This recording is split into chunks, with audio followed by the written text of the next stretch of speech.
ওসমান হাদির লাশ নিয়ে গালি দিয়েছিল যেই পুলিশ, সে গ্রেফতার হয়েছে। রিমান্ডে নিজের দোষ স্বীকার করে নিয়েছে। আই হাদির লাশ নিয়ে যা, মাত্র 5টি শব্দ। এদিকে এবার আলোচিত সেই পুলিশ কনস্টেবল গ্রেপ্তার হয়েছে। ওসমান হাদির লাশ নিয়ে কটূক্তি করেছিল। এইবার দেশের প্রত্যেকটা জনতা পুলিশের বিরুদ্ধে। ওসমান হাদি ভাই সহধর্মী নিজে কখনো মিডিয়ার সামনে আসে নাই, কিংবা ওসমান হাদি ভাই যাকে কখনো মিডিয়ার সামনে আনে নাই, সে আজকে হচ্ছে সেখানে আছে, রাস্তায় অবস্থান করতে হচ্ছে। দর্শক দেখতে পাচ্ছেন ওসমান হাদির স্ত্রী রাস্তায় আছে এই মুহূর্তে, এবং সেই পুলিশও গ্রেপ্তার হয়। আপনারা গতকাল প্রশাসনের রক্ত হস্তক্ষেপে নির্বাচন পরিবেশ কেমন হতে পারে সেটার একটা টেস্ট ম্যাচ আপনারা গতকাল ঢাকায় দেখেছেন। আওয়ামী ফ্যাসিবাদী কায়দায় পুলিশ তাণ্ডব রূপে আবার ফিরে গিয়েছে। গতকাল পুলিশের সাথে বিক্ষোভকারীদের সংঘর্ষে বাহিনীর সদস্যরা কাউকে টার্গেট করে মারেনি এমন দাবি করেছেন ডিএমপির মিডিয়া বিভাগের ডিসি।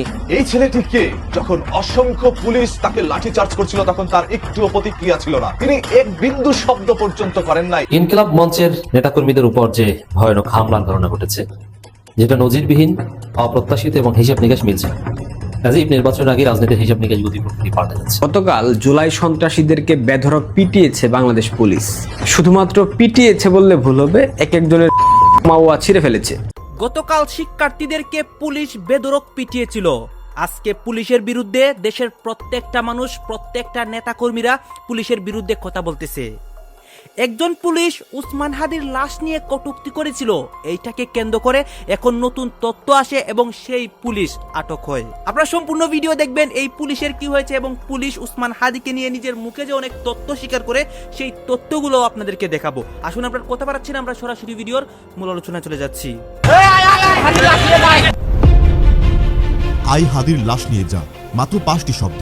কিন্তু এই 5টি শব্দ আজ শুধু একটি বাক্য নয়, এটি আজ বাংলার আকাশের দিকে ছুড়ে দেওয়া এক বিষাক্ত চ্যালেঞ্জ। যে শহীদ শরীফ ওসমান হাদির মৃত্যুতে বাংলার আকাশ বাতাস কেঁদেছে, যার জানাজায় লাখো মানুষের ঢল নেমেছিল, সেই শহীদের নাম মুখে এনে এত বড় দৃষ্টতা দেখানোর সাহস কিভাবে পায় একজন সাধারণ কনস্টেবল? জুলাই বিপ্লবের পর আমরা ভেবেছিলাম পুলিশ সেই পৈশাচী প্রুফ আর দেখাবে না, কিন্তু গতকাল যা ঘটল তা যেন সেই ভীতিকর দিনগুলোর কথাই মনে করিয়ে দিয়েছে। তবে এবার প্রেক্ষাপট ভিন্ন, কিন্তু আঘাতের ধরন এক। ইনকিলাব মঞ্চের ভাইরা যখন তাদের সহযোদ্ধা, আমাদের আবেগের নাম শহীদ শরীফ ওসমান হাদির হত্যার বিচারের দাবিতে রাজপথে নামলো, তখনই তাদের উপর নেমে এলো রাষ্ট্রীয় বাহিনীর খড়গ। আর এই পুরো ঘটনার কেন্দ্রবিন্দুতে উঠে এসেছে একজন পুলিশ কনস্টেবল রাশেদ কাজী। ইউনিফর্মের দাপটে যে কিনা আন্দোলনকারীদের দিকে তেড়ে গিয়ে বলেছিল আই হাদির লাশ নিয়ে যা। শুধু তাই নয়, খোদ ডিএমপি কমিশনার নিজেই হাতের লাঠি নিয়ে নেমে পড়েছিলেন। ভাবা যায়, একজন কমিশনার পদমর্যাদার কর্মকর্তা নিজের হাতে আন্দোলনকারীদের পেটাচ্ছে, কনস্টেবলদের চিৎকার করে নির্দেশ দিচ্ছে মারো মারো, আরো জোরে মারো। আজকের ভিডিওতে আমরা উন্মোচন করব এই রাশেদ কাজীর আসল পরিচয়, কেন পুলিশ হঠাৎ এতটা হিংস্র হয়ে উঠল, কেন নির্বাচনের ঠিক আগ মুহূর্তে হাদি হত্যার বিচারের দাবি উঠলেই একটি বিশেষ মহলের গায়ে আগুন ধরতে শুরু করে, এবং সবচেয়ে বড় প্রশ্ন, জুলাইয়ের সেই আওয়ামী লীগ পুলিশ কি তবে খোলস পাল্টে আবারও ফিরে এলো, নাকি এর পিছনে আছে আরো গভীর কোনো ষড়যন্ত্র? প্রিয় দর্শক, মূল ঘটনায় যাওয়ার আগে আপনাদের কাছে একটি প্রশ্ন রাখতে চাই। এই যে রাশেদ কাজীর মতো পুলিশ সদস্যরা যারা শহীদের নাম নিয়ে ব্যঙ্গ করে, যারা জনগণের টাকায় কেনা বুলেটের ভয় দেখায়, এমন 100 কুলাঙ্গার পুলিশের চেয়ে শহীদ শরীফ ওসমান হাদির শরীরের এক ফোঁটা রক্তের দাম অনেক বেশি।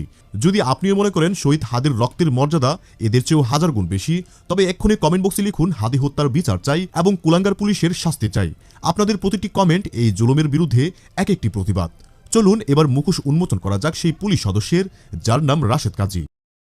সোশ্যাল মিডিয়ায় ভাইরাল হওয়া ভিডিওতে দেখা যায় এই পুলিশ কনস্টেবল অত্যন্ত ক্ষিপ্ত হয়ে আন্দোলনকারীদের উপর চড়াও হচ্ছেন। তার বডি ল্যাঙ্গুয়েজ, তার চোখের ভাষা বলে দিচ্ছে তিনি কোনো আইন শৃঙ্খলা রক্ষা করতে আসেননি, এসেছেন ব্যক্তিগত বা দলীয় কোনো আক্রোশ মেটাতে। তদন্তে বেরিয়ে এসেছে চমকপ্রদ তথ্য। অনেকেই ভাবছেন এই পুলিশ সদস্য হয়তো বিগত স্বৈরাচার সরকারের দোসর, কিন্তু না, এখানেই টুইস্ট। রাশেদ কাজীর ফেসবুক প্রোফাইল এবং তার অতীত ঘেঁটে দেখা গেছে তিনি আদতে বিএনপির একজন সক্রিয় কর্মী ছিলেন। ছাত্রদলের রাজনীতির সাথে তার ছিল ওতপ্রোত সম্পর্ক। তার ফেসবুকে ছাত্রদলের প্রচার প্রচারণা এবং দলীয় পোস্টারের ছড়াছড়ি। প্রশ্ন জাগে, প্রজাতন্ত্রের কর্মচারী হয়ে, জনগণের সেবক বা পুলিশ বাহিনীর সদস্য হয়ে তিনি কি কোনো নির্দিষ্ট রাজনৈতিক দলের এজেন্ডা বাস্তবায়ন করতে পারে? আইন কি তাকে এই অনুমতি দিয়েছে?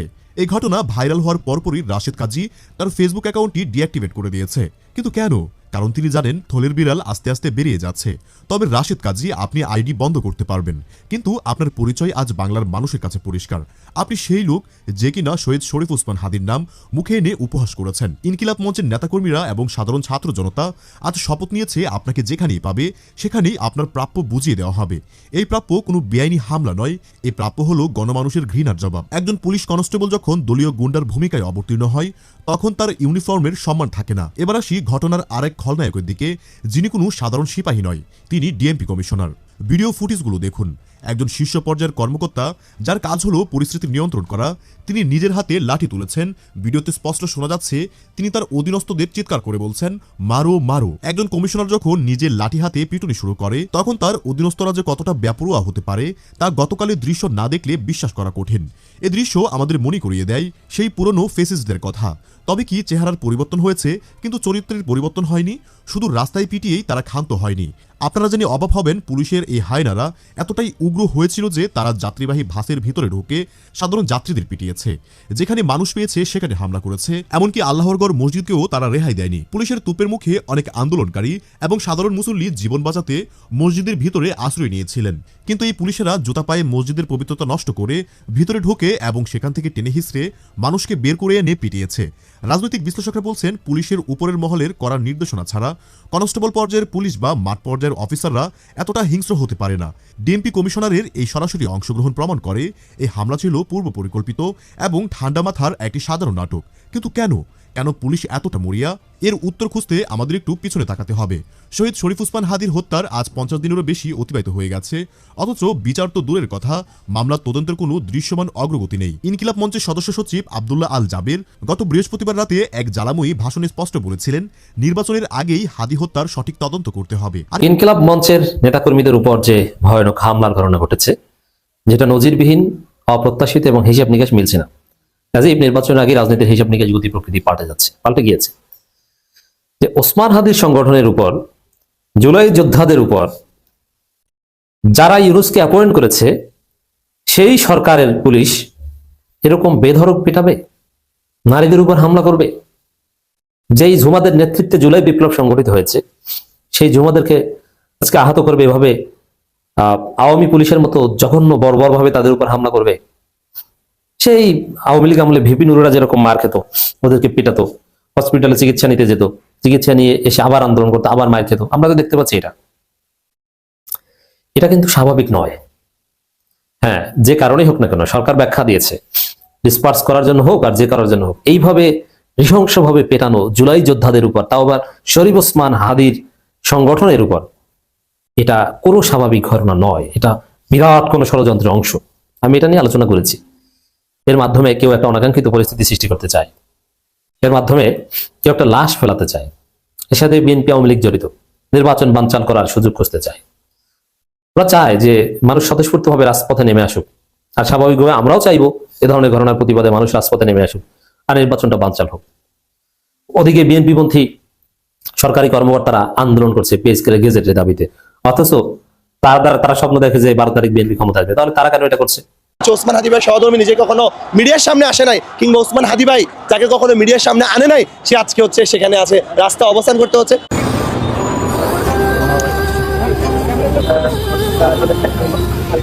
শরীফ ওসমান হাদি নিহত হবার পর বিচারে গড়িমসি করছে অন্তর্বর্তীকালীন সরকার। হাদির ইনকিলাব মঞ্চ মনে করছে হাদির বিচার তদন্ত পরিচালনা জাতিসংঘ করুক। এই দাবির প্রেক্ষাপটে গতকাল রাজপথে নেমেছিল ছাত্র নেতারা। সেখানে তাদের উপর বর্বরচিত হামলা চালায় ফ্যাসিস্টের দোসর পুলিশের একাংশ। এই আন্দোলনে মাঠে দেখা গেছে ওসমান হাদির স্ত্রী রাবিয়া ইসলাম শম্পাকে। ফেসবুকে ছড়িয়ে পড়া একটি ভিডিওতে দেখা যায় ইনকিলাব মঞ্চের সামনে একটি ফেস্টুনের পেছনে নিজেকে আড়াল করে বসে আছেন তিনি। হাদির স্ত্রী রাবিয়া বলেন, আমার একটা ভাই বোনগুলোর কিছু হলে আল্লাহর শপথ করে বলছি এই দেশে আবার জুলাই নামবে, আর আমি আর আমার সন্তান ওর বাবার কাছে যেতে সদা প্রস্তুত। ইন্টারিম, সিম্পল কথা, জান দিব তবে জুলাই দিব না। আরেকটি স্ট্যাটাসে রাবিয়া বলেন, প্রধান উপদেষ্টা ডক্টর মোহাম্মদ ইউনুস জাস্ট একটা ইমেল বা চিঠির জন্য এত কিছু, আইন উপদেষ্টা, স্বরাষ্ট্র উপদেষ্টা, আপনাদের এর জবাব দিতে হবে। আমরা শান্তিপূর্ণ আন্দোলন করছিলাম। সর্বোপরি হে আরশের মালিক, তুমি ছাড়া আমাদের আর কেউ নাই। তোমার কাছেই বিচার। তুমি শহীদের মান রক্ষা করো আর তার ভাই বোনগুলোর হেফাজত করো। এদিকে রাজধানীর ইন্টারকন্টিনেন্টাল হোটেলের সামনে ও শাহবাগ এলাকায় ইনকিলাব মঞ্চের কর্মসূচিতে পুলিশের হামলার অভিযোগ তুলে ঘটনার বিচার দাবিতে সরকারকে 1 ঘন্টার আলটিমেটাম দিয়েছেন আন্দোলনকারীরা। শুক্রবার রাত 9:45টার দিকে শাহবাগে আয়োজিত এক সংক্ষিপ্ত সমাবেশ থেকে এই আলটিমেটাম ঘোষণা করেন ঢাকা বিশ্ববিদ্যালয় কেন্দ্রীয় ছাত্র সংসদের সমাজসেবা সম্পাদক এবি জুবাইর। তিনি বলেন, শান্তিপূর্ণ আন্দোলনে পুলিশের পোশাক পরা ব্যক্তিরা হামলা চালিয়েছে। এই হামলার উদ্দেশ্য 12 ফেব্রুয়ারির জাতীয় সংসদ নির্বাচন বানচাল করা কিনা তা খতিয়ে দেখতে হবে।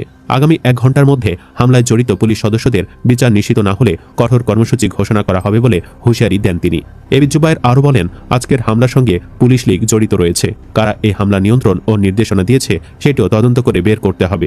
পরিকল্পিতভাবে পরিস্থিতি উত্তপ্ত করা হয়েছে এবং বহু মানুষকে নির্মমভাবে মারধর করা হয়েছে বলে তিনি অভিযোগ করেন। এসব ঘটনার দৃষ্টান্তমূলক শাস্তি নিশ্চিত করার দাবি জানান তিনি। এই ছেলেটিকে যখন অসংখ্য পুলিশ তাকে লাঠিচার্জ করছিল তখন তার একটুও প্রতিক্রিয়া ছিল না। তিনি এক বিন্দু শব্দ পর্যন্ত করেন নাই, শুধু হেঁটে হেঁটে যাচ্ছিলেন। এমন তো অবস্থায় কিছু সংখ্যক পুলিশ সদস্য লাঠিচার্জ করতে করতে লাঠিটা থামিয়ে দেয় এবং ভাবে আমি একজন মানুষকে আঘাত করছি আর সেই ব্যক্তিটি কোনো ধরনের শব্দই করছে না। সেই ব্যক্তি তৎক্ষণাৎ একটি পুলিশ সদস্য এসে সে ভাইটিকে জড়িয়ে ধরে। তখন সেই সাজিদ ভাই ধাক্কা দিয়ে সেই পুলিশ সদস্যটিকে সরিয়ে দিতে চায়, কারণ তার ভিতরে জ্বলছে দাউ দাউ করে এক আগুন, যেটা আপনারা কেউ দেখতে পারবেন না। সেই অগ্নিকাণ্ড শুধুমাত্র হাদি ভাইয়ের বিচারের জন্য। এই জন্যই তিনি রাস্তায় এসেছিলেন। মাদ্রাসার একজন ছাত্র কি সাহসী হতে পারে সেটা হয়তোবা বাংলাদেশের প্রত্যেকটি মানুষ গতকাল দেখেছেন এবং পুরো সোশ্যাল মিডিয়ায় ভাইটির ছবি শেয়ার করে বলছে উনি তো আয়রন ম্যান, উনি তো সুপারম্যান। হ্যাঁ, আসলে উনি সুপারম্যানের মতোই কাজ করেছে। এতগুলো পুলিশ যখন একজন মানুষের উপরে লাঠিচার্জ করে তখন তো সে ভয়ে এমনিতেই দৌড় দিতে নাই। তবে তার মনের মধ্যে বিন্দু পরিমাণ ভয় ছিল না। সে রাস্তা দিয়ে ধীরে ধীরে হেঁটে যাচ্ছিলেন, আঘাতের যন্ত্রণা শরীরের মধ্যে নিচ্ছিলেন। আমরা শুনেছিলাম 1400 বছর আগের ঘটনা, যেখানে আমার নবী হযরত মুহাম্মদ সাল্লাল্লাহু আলাইহি সাল্লাম ইসলাম প্রচারের জন্য ভিন্ন দেশের মধ্যে আগমন করতেন। তখন তাদের সদস্য সংখ্যা ছিল মাত্র 100 থেকে 200 জন, তবে তাদের অপর পাশে ছিল দাঁড়ানো 1000 জন মানুষ। সেই 1000 জন মানুষকে মাত্র 200-300 মানুষ হারিয়ে দিয়েছিল। তখন আমরা এগুলো শুনেছিলাম, তবে বাস্তবে তার কিচ্ছু পরিমাণ, বিন্দু পরিমাণ একটি রূপ হয়তোবা আমরা গতকাল দেখলাম। এই পৃথিবীর কাউকে আমি ভয় পাই না, শুধুমাত্র আল্লাহ তাআলাকে ভয় পাই, যেটার বাস্তব প্রমাণ এই সাজিদ ভাই দিয়েছে।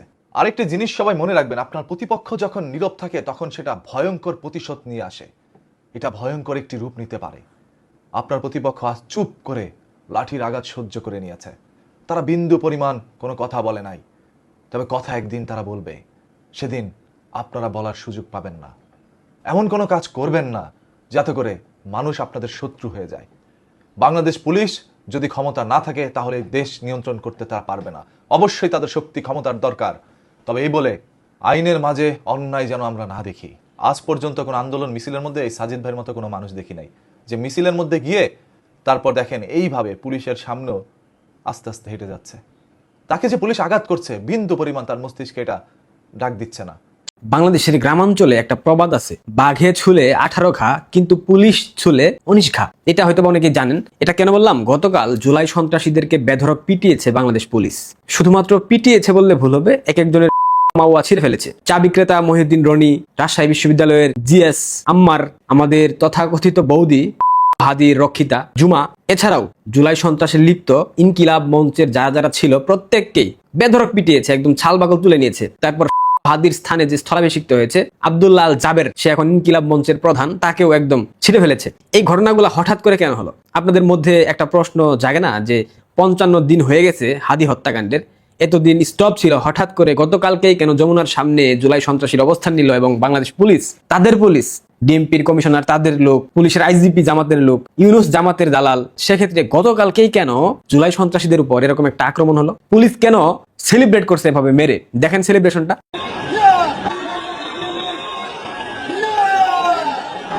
হঠাৎ করে কেন, মানে এত দিন থাকতে হঠাৎ করে কালকেই কেন জুলাই সন্ত্রাসীদেরকে পুলিশ বেধড়ক পেটালো? এরপর যখন হসপিটালে এডমিট হলো এই জুলাই সন্ত্রাসীরা, ঘন্টায় ঘন্টায় স্ট্যাটাস প্রসব করছিল। একটা পর্যায়ে ইনকিলাব মঞ্চের প্রধান আব্দুল্লাহ আল জাবের সামাজিক যোগাযোগ মাধ্যম ফেসবুকে স্ট্যাটাস দিল, এই আন্দোলনে এই লড়াইয়ে, এই উপস্থিতিতে লীগ প্রবেশ করেছে। আপনারা যে যার অবস্থান থেকে সরে যান। আজকের মতো এখানেই সমাপ্তি। এটা হয়েছে রাত 10টা কিংবা 11টার দিকে। আমার প্রশ্ন হলো, জুলাই সন্ত্রাসীদেরকে পিটিয়ে প্রায় সন্ধ্যার মধ্যেই এদেরকে হসপিটালাইজড করা হয়েছে। রাত 11টার মধ্যে স্ট্যাটাস আসলো এই আন্দোলনে লীগ প্রবেশ করেছে, অর্থাৎ আওয়ামী লীগ, সেক্ষেত্রে এই আন্দোলন চালানো যাবে না, অর্থাৎ এইটাও আওয়ামী লীগের উপর দিয়ে চাপিয়ে দিল। কিন্তু এতগুলা ঘটনার আড়ালে যেই ঘটনা ঘটে গেছে আপনারা কেউ জানেন না, সেটা হলো গতকাল বিএনপি নির্বাচনী ইস্তেহার ঘোষণা করেছে। আপনারা কেউ কোথাও কোনো গণমাধ্যমে এই ইস্তেহার নিয়ে কোনো প্রকার সংবাদ দেখেছেন? বিএনপির নির্বাচনী ইস্তেহার, এটা কিন্তু অনেক গুরুত্বপূর্ণ। নির্বাচন পূর্ববর্তী সময়ে এই ইস্তেহারের মধ্য দিয়ে বাংলাদেশের মানুষ অনেকেই ভোট দেবে কি দেবে না এই সিদ্ধান্তটুকু নেয়। কিন্তু গতকাল ঠিক যেদিন নির্বাচনী ইস্তেহার দিচ্ছে বিএনপি, ঠিক সেদিন জামাত ইউনূসের মেটিকুলাস পরিকল্পনায় জুলাই সন্ত্রাসীদেরকে মাঠে নামিয়ে দেওয়া হলো তথাকথিত একটা নাটকের নামে। পুলিশ দেখলেন এখানে কি কথা হচ্ছে, অনেকেই কিন্তু অনেক কথা বলতেছে, অনেকে আলোচনা করতেছে, অনেকে সমালোচনা করতেছে দেশের বিভিন্ন অবস্থা এবং পরিস্থিতি নিয়ে। বিশেষ করে এখানে আমরা দেখতে পাচ্ছি উসমান হাদির বিষয়ে কথা হয়, এবং সেই গতকালকে যে পুলিশ সদস্য অনেক কথা বলেছিল বা একটা কথা বলেছিল, এই কথাটা নিয়ে এবং এই পুলিশকে নিয়ে অনেক আলোচনা সমালোচনা হয়েছে। গাইজ, এই বিষয়গুলো নিয়ে এবং দেশের রাজনৈতিক প্রেক্ষাপটগুলো নিয়ে আপনাদের মন্তব্য কি? আপনাদের গুরুত্বপূর্ণ মন্তব্যটা অবশ্যই আপনারা আমাদের কমেন্ট বক্সে লিখে যাবেন। আর হ্যাঁ, তখন আপনাদেরকে আমরা যা কিছু দেখিয়েছি সব কিছু আমরা সোশ্যাল মিডিয়া থেকে সংগ্রহ করেছি, কেন আমাদের নিজস্ব কোনো মন্তব্য নেই বা আমাদের নিজস্ব কোনো সিদ্ধান্ত নেই। সর্বশেষ আপনাদের কাছে আমাদের রিকোয়েস্ট থাকবে, আপনারা আমাদের চ্যানেলের নতুন দর্শক হয়ে থাকলে চ্যানেলটি সাবস্ক্রাইব করবেন এবং পাশে থাকা বেল বাটনটি বাজাবেন, যাতে করে নেক্সট ভিডিওটা সবার আগে আপনাদের কাছে পৌঁছে যায়। ধন্যবাদ।